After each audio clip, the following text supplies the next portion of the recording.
And mother, Loretta Young did Call of the Wild. Well, the first time I knew who my father was, I was 23, and I was 2 weeks away from being married. And I said to my fiance, I said, I can't marry you. I don't know who I am.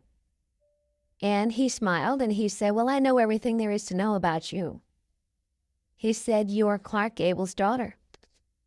They were the ones who shattered what seemed untouchable friendship, marriage, and loyalty. Some stars whispered and touched their co-star's wife right on set the moment his back was turned.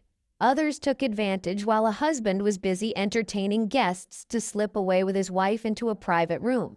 There were even those who dragged their friend's wife into a yacht cabin and locked the door behind them while the husband stood just a few meters away, completely unaware.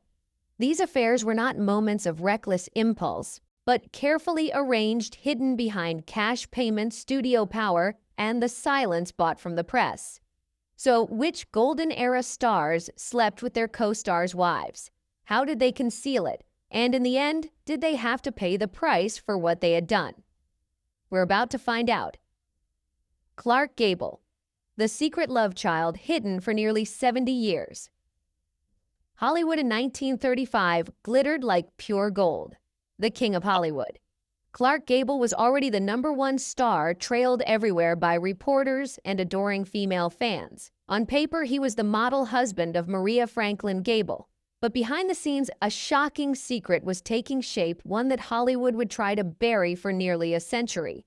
That winter, Gable flew to Alaska to film Call of the Wild with Loretta Young, the green-eyed beauty with a voice as soft as velvet. In the freezing cold, isolated on set, the two often stayed behind after filming, sipping hot cocoa and talking for hours. One lighting crew member recalled, once I saw them walk out of the prop tent near midnight, their hands brushing their eyes locked on each other. Not long after, Loretta discovered she was pregnant. For a star at the height of her career and unmarried, it was a devastating blow. But worse still, the father of her child was the most famous man in America and still another woman's husband. The news reached MGM and the studio went into panic. President Louis B. Mayer called an emergency meeting in a locked room on Washington Boulevard. Slamming his fist on the table, his voice thundered, "If this gets out, Clark loses everything, and the film dies before opening day."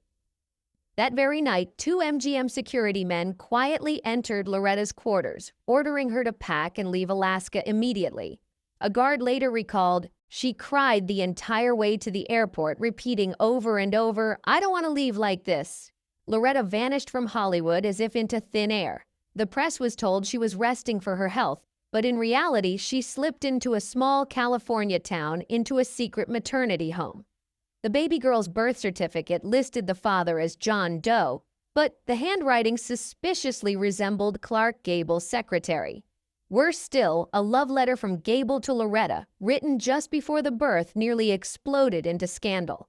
A young reporter stumbled upon the draft, but within hours, MGM men arrived, placed a thick envelope on his desk, and coldly said, "You saw nothing." The reporter later recalled, "I still remember the smell of burning paper as they set it aflame. But the words in that letter never left my memory." Months later, Loretta returned to Hollywood in a pristine white dress and gentle smile.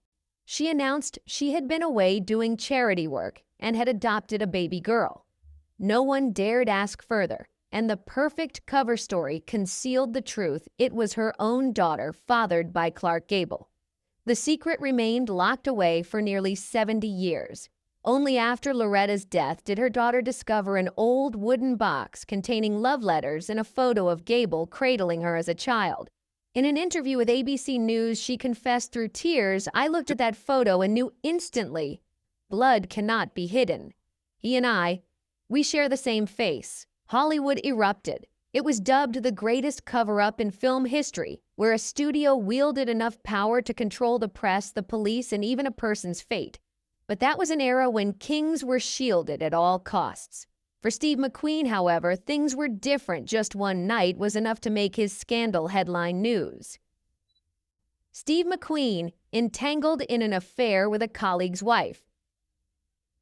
In the early days of their careers, Vic Damone and Steve McQueen were friends.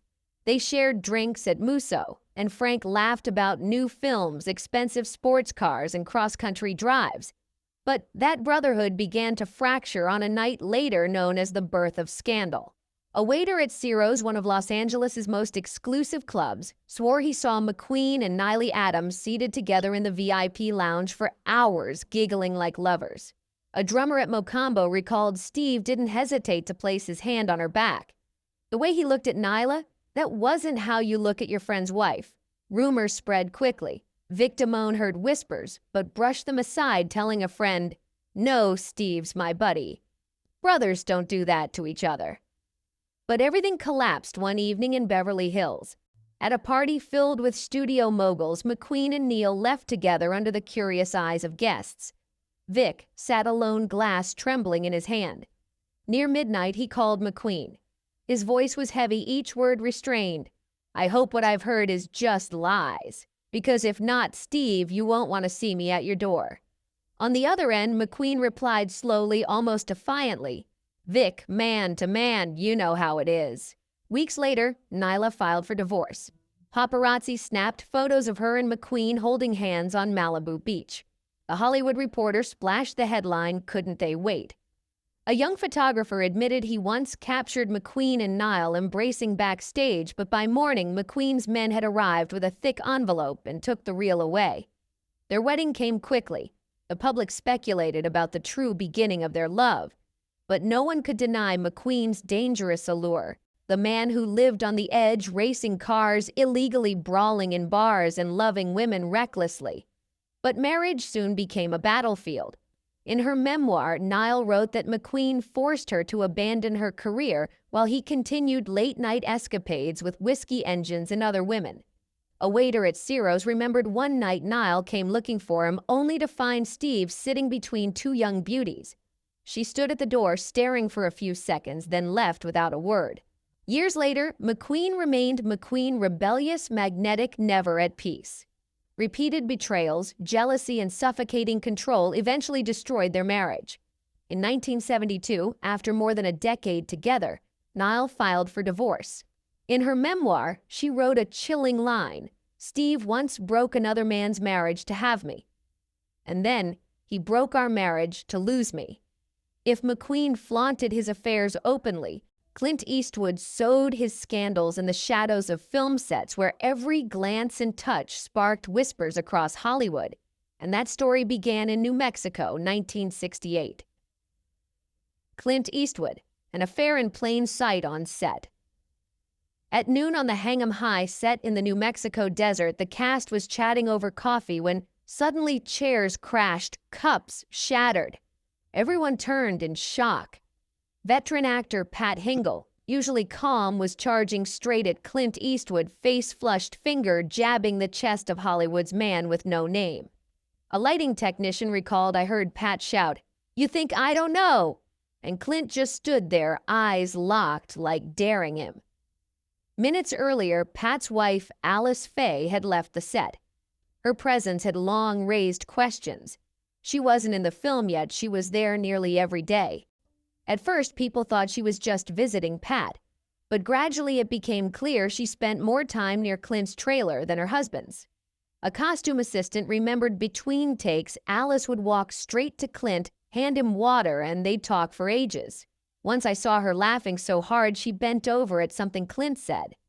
Another time, the entire crew saw Clint and Alice drive off in his green Jeep. They disappeared for 2 hours, returning with the excuse of scouting locations. But that day, no location scouting had been scheduled. The fire spread when a freelance photographer captured Clint and Alice dining at a Mexican restaurant 20 kilometers away. 2 days later, his film vanished, traded for a thick envelope from Clint's men. Still, a blurry photo leaked, and in Santa Fe bars, whispers grew. If that picture had been clear, there'd be no denying it. The breaking point came that afternoon. Pat was rehearsing lines when he heard Alice was in Clint's trailer again. He stormed out and the confrontation exploded. Director Ted Post and 2 assistants had to hold both men back to prevent a brawl in the desert. Afterward, Pat changed completely, no greetings for Clint, no